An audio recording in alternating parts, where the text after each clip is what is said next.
The test is in 4 parts. Part 1, Part 2, Part 3, and Part 4. Now look at Part 1.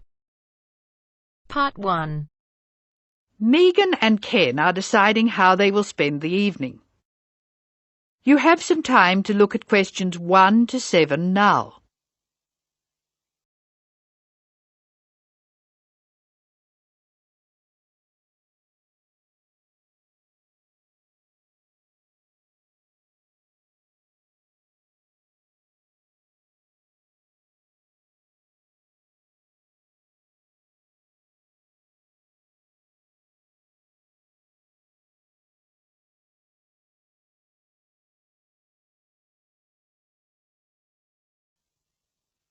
Now we shall begin. You should answer the questions as you listen, because you will not hear the recording a second time. First, you have another chance to look at questions 1 to 7. Now listen carefully and answer questions 1 to 7.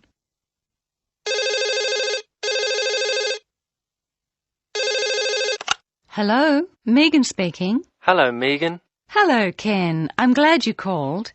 Thomas asked me to give you his telephone number. Is that his office number or his home number? I can give you both. His new home number is 9452 3456. Would you like his office number? I think I have it. Does 97314322 sound right? That's it. But the home number is 9452 3456. He moved in last week. Good. I've got that. Now, what would you like to do? Well, I'd like to go dancing, but Jane's hurt her ankle, so she'd rather not. That's a pity. I guess it means she doesn't want to play tennis either. That's right. She says it's okay to go bowling if we don't expect her to do well. Okay, let's do it. I guess we can go dancing some other time. Well, I booked us some time at the bowling alley of Entertainment City. Do you know it? Is it on Smith Street? Down near the university? That's right. It's on the corner of Smith Street and Bridge Road. What time did you book for? The first booking I could get was 8 o'clock. Okay, it's 7 now. What do you want to do first? Well, I think we should leave now. We can meet at the bowling alley. I can't be that quick. I have to call Thomas to start with, and I need to get changed. Okay, I think I'll leave in 10 minutes and meet you in there. That makes sense. I'll take my car, so I'll be quite quick. I'll be out of here in half an hour. Okay. You're so lucky to have a car. You can get around so easily. Well, yes and no. I often spend ages driving around trying to find a park. The traffic can be very bad. Well, that won't be a problem for me, because I'll take the bus. It goes right past my door, and I'll have plenty of time. Sounds good. Who else is coming? I think nearly everyone from the afternoon class will be there. Which class? The big maths class or the afternoon tutorial? The maths class. What's more, we get a concession for large numbers. That's good. I'm trying to keep my expenses down this month. So am I. I expect tonight will cost about $20. You must be good with money. I expect it to come to, nearly $40. So how are you going to manage that? Well, the bus is cheap, and if I come home early, I won't have time to spend too much. In any case, I have to be up early tomorrow morning, so I'd really better try to get home by about 11. That reminds me, I have to phone the taxi company for my mother. Goodbye, Megan. I'll see you later. Goodbye, Ken. Ken calls the taxi company.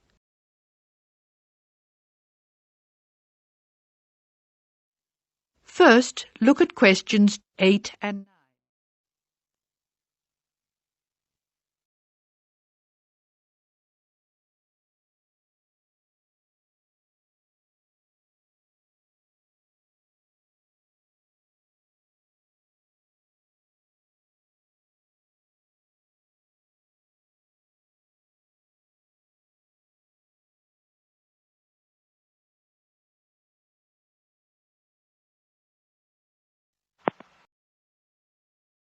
Thank you for calling Acme Cabs.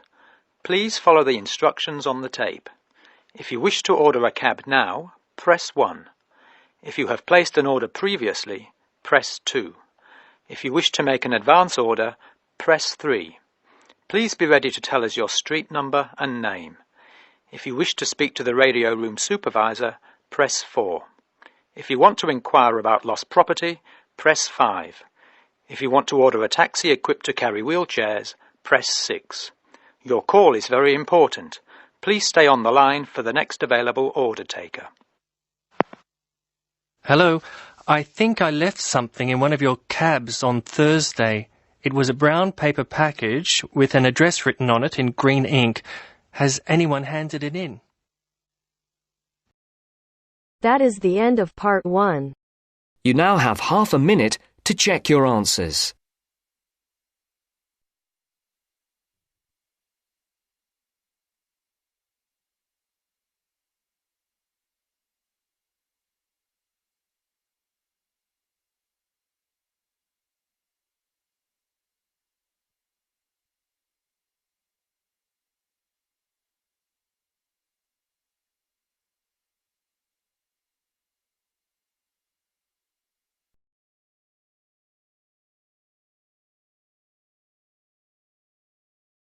Now turns to part 2. Part 2. You'll hear an introduction on the housing conditions in Chapmanville. First, look at questions 11 to 14.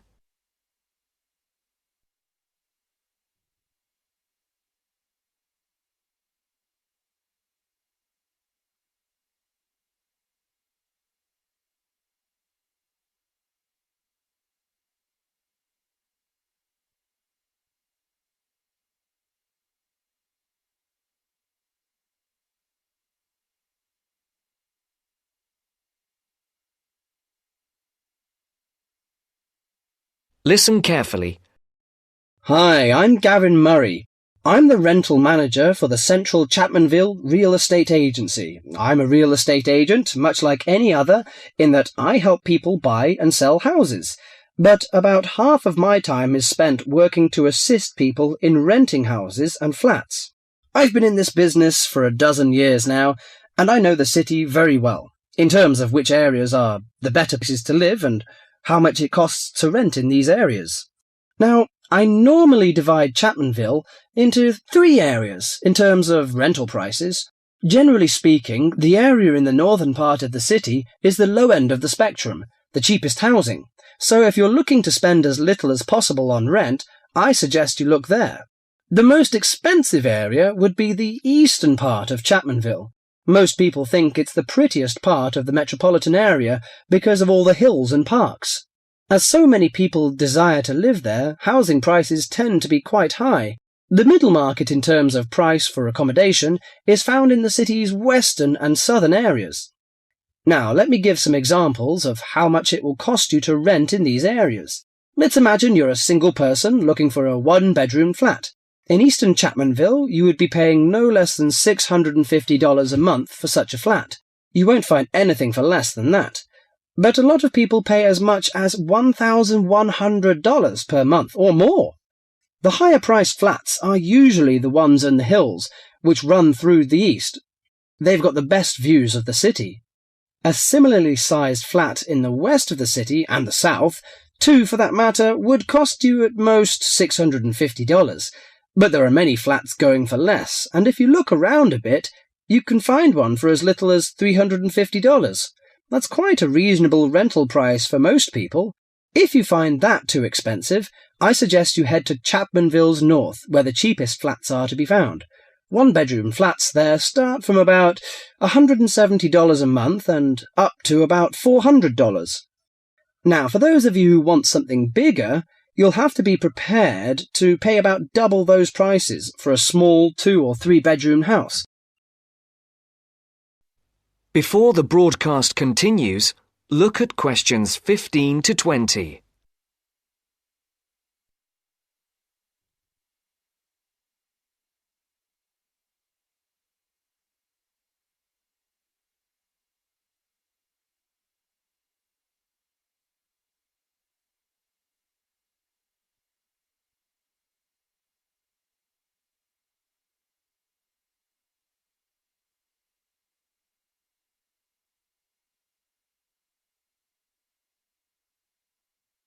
You will now listen to the second part of the talk. For those of you who want something bigger, you'll have to be prepared to pay about double those prices for a small 2 or 3 bedroom house. That goes for any of the areas I mentioned. Okay, so much for prices. What are the advantages and disadvantages of these areas? Well, I told you that the eastern part of Chapmanville is the prettiest. There are lots of parks and lots of trees all around there. Oh, I should mention that the only public transport in the east is the bus. There aren't any trains, so it's not that convenient, as you can imagine, even though it's richer part of the city. In the south, you've also got the river, but you won't find too many parks there, because of all the factories alongside the river. In fact, there's quite a bit of industry in the south, which makes it a less desirable place to live. Still, the south is convenient because of public transport. The south has very good train services to the city centre, as well as buses, and that's why a lot of people choose to live there. I said earlier that western and southern parts of Chapmanville are about the same in terms of the price you pay for accommodation. They also have the same sort of public transport services, but the two areas are quite different in other ways. The west is next to the bay, so it's quite attractive in that sense, but there are a couple of problems with the west. One is that the bay is polluted, so polluted in fact that you wouldn't want to swim there. I used to take my family there about 10 years ago, but now I wouldn't go near it. The other disadvantage of the west is that it is where the airport is, the Chapmanville International Airport. The noise can be quite annoying. Lastly, the north. In northern Chapmanville, as I said before, housing is cheap, quite cheap in fact, but you pay in other ways. For example, the area is very low and made up entirely of wetlands. It's beautiful in a way, but it attracts an incredible amount of insects for most of the year. The mosquitoes there are really bad. This makes things quite unpleasant, and so few people have any real wish to live there. But if money's a problem, that's the place to go. Just bring your insect repellent. Let me finish by again welcoming you all to Chapmanville, and wishing you good luck in finding accommodation and settling down in whichever part of the city which suits you best. That is the end of part 2. You now have half a minute to check your answers.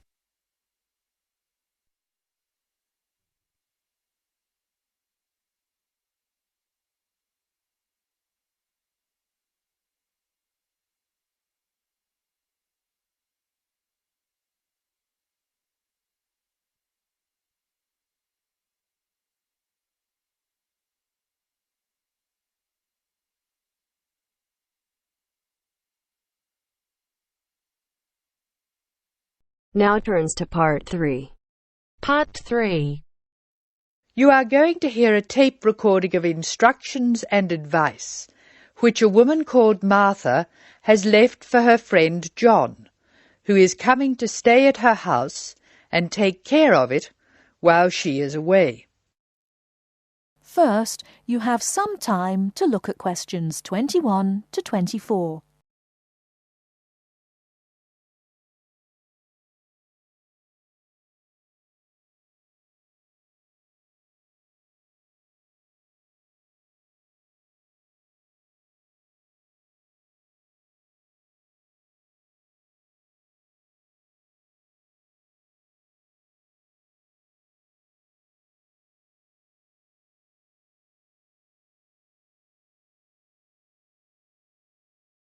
Now, listen carefully and answer questions 21 to 24.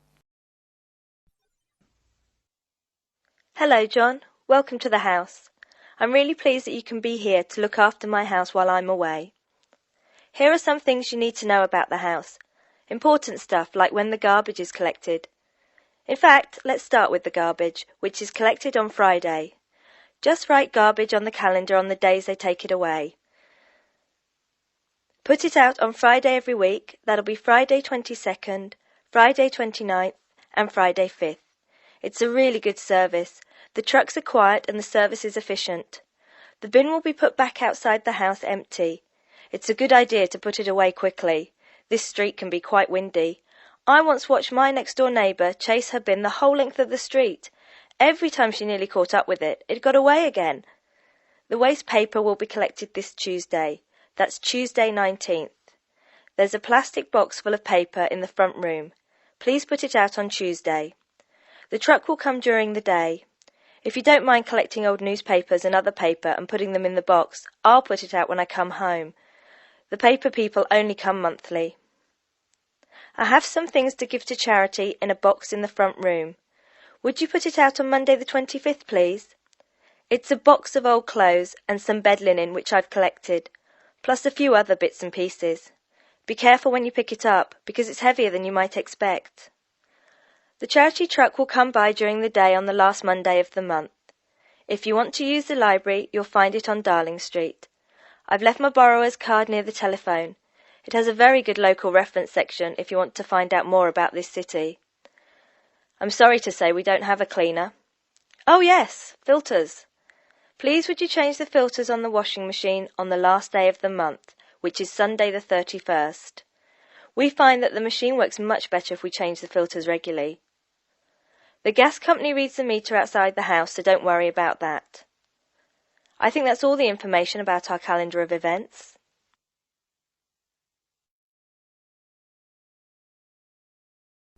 Before you hear the rest of the talk, you have some time to look at questions 25 to 30.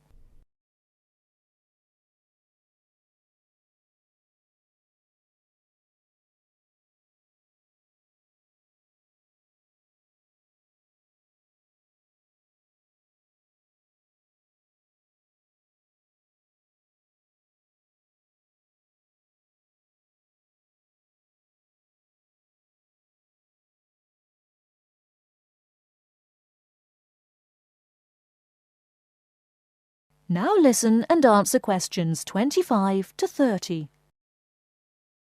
Well, John, I'm trying to think what else I should be telling you. As you know, I'm going to a conference in London. I hope to have a little time to look around. It's a great city. I do hope I manage to get to at least some of the theatres and museums.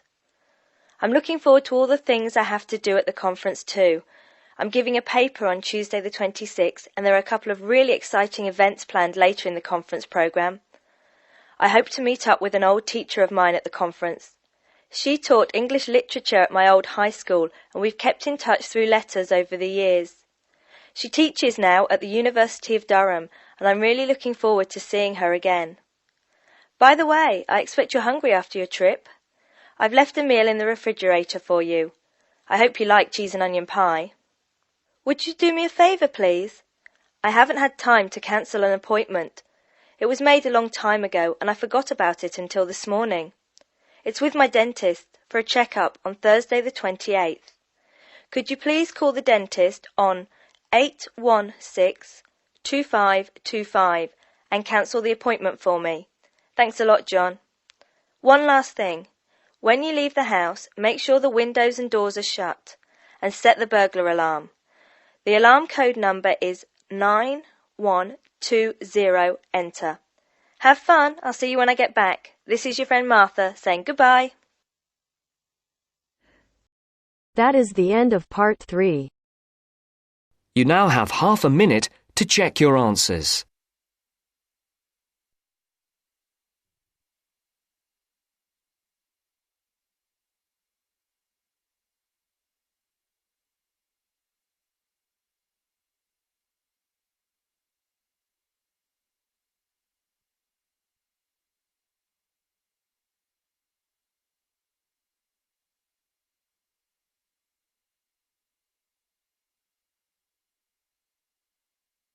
Now turns to part 4.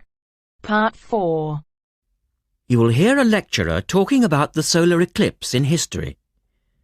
First, you have some time to look at questions 31 to 36.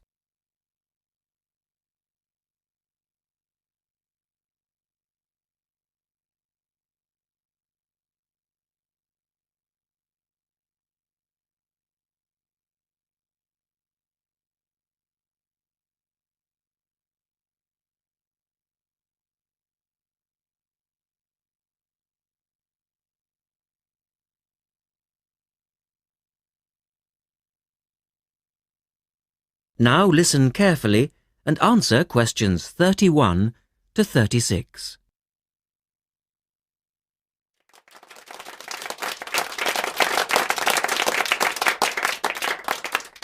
Good evening, and welcome to this month's Observatory Club lecture. I'm Donald Mackey, and I'm here to talk to you about the solar eclipse in history. 1,000 years ago, a total eclipse of the sun was a terrifying religious experience.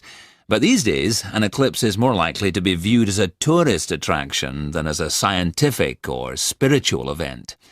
People will travel literally miles to be in the right place at the right time to get the best view of their eclipse.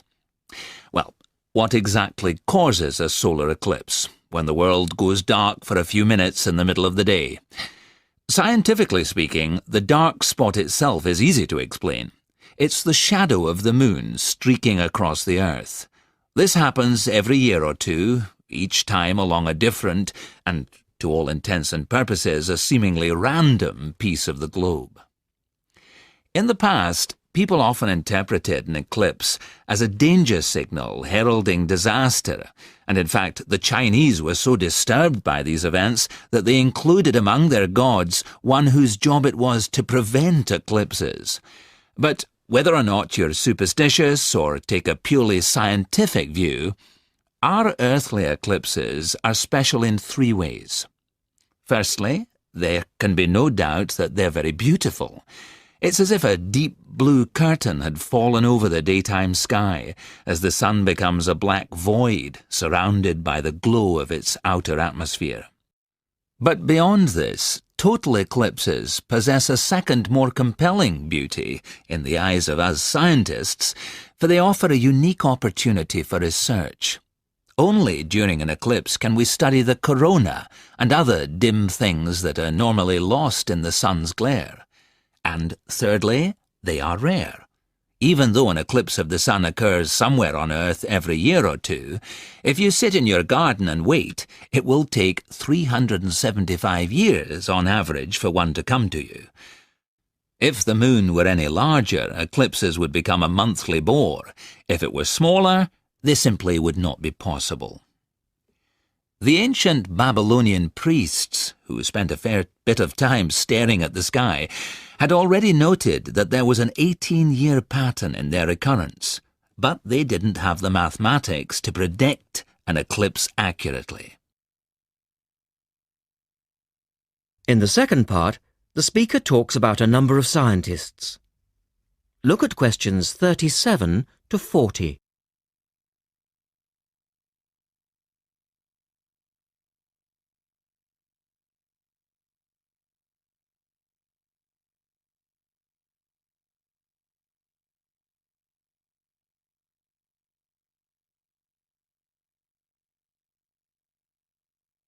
Now listen carefully and complete the table. It was Edmund Halley, the English astronomer, who knew his maths well enough to predict the return of the comet, which incidentally bears his name, and in 1715 he became the first person to make an accurate eclipse prediction. This brought eclipses firmly into the scientific domain, and they've since allowed a number of important scientific discoveries to be made. For instance, in the eclipse of 1868, two scientists, Janssen and Lockyer, were observing the sun's atmosphere, and it was these observations that ultimately led to the discovery of a new element. They named the element helium, after the Greek god of the sun. This was a major find, because helium turned out to be the most common element in the universe after hydrogen. Another great triumph involved Mercury. I'll just put that up on the board for you now. See, there's Mercury, the planet closest to the sun, then Venus, Earth, etc. For centuries, scientists had been unable to understand why Mercury appeared to rotate faster than it should. Some astronomers suggested that there might be an undiscovered planet causing this unusual orbit, and even gave it the name Vulcan. During the eclipse of 1878, an American astronomer, James Watson, thought he'd spotted this so-called lost planet. But, alas for him, he was later obliged to admit that he'd been wrong about Vulcan and withdrew his claim. Then Albert Einstein came on the scene. Einstein suggested that rather than being wrong about the number of planets, astronomers were actually wrong about gravity. Einstein's theory of relativity, for which he's so famous, disagreed with Newton's law of gravity in just the right way to explain Mercury's odd orbit. He also realised that a definitive test would be possible during the total eclipse of 1919, and this is indeed when his theory was finally proved correct. So there you have several examples of how eclipses have helped to increase our understanding of the universe. And now let's move on to the social aspects, and I think you'll find... That is the end of part 4. You now have half a minute to check your answers.